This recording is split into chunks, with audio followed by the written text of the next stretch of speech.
sa Psalms 100 verse 2. Sabi niya, serve the Lord with gladness, come before His presence with singing.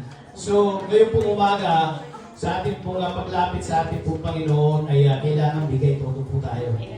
Sumayaw po tayo, kumanta po tayo, maski po lumalaki ng butas ng ilong natin, sige, kanta po tayo.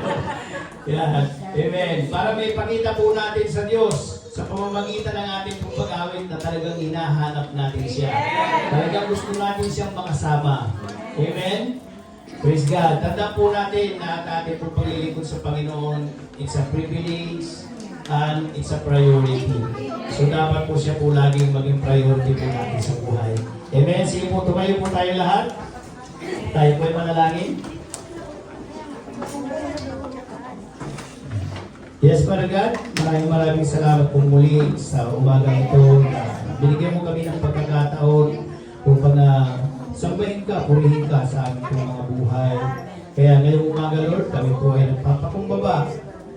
Kinikilala, Panginoon, ang iyong kapangyarihan, ang iyong kabanalan at iyong kadakilaan sa aming po mga buhay.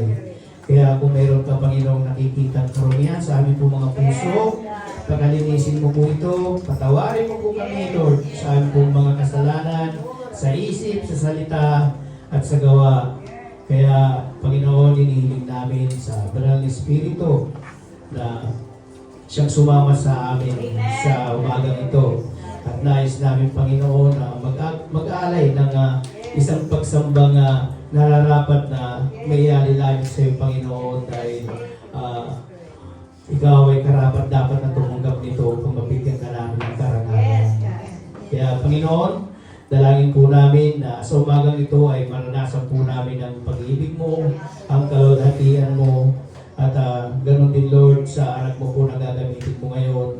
Alam namin na sasamahan mo siya, Banal na Espiritu, at i-reveal mo po sa kanya, lalo-lalo na po sa amin kung anong mensahe na gusto mo iparating sa amin ngayong umaga.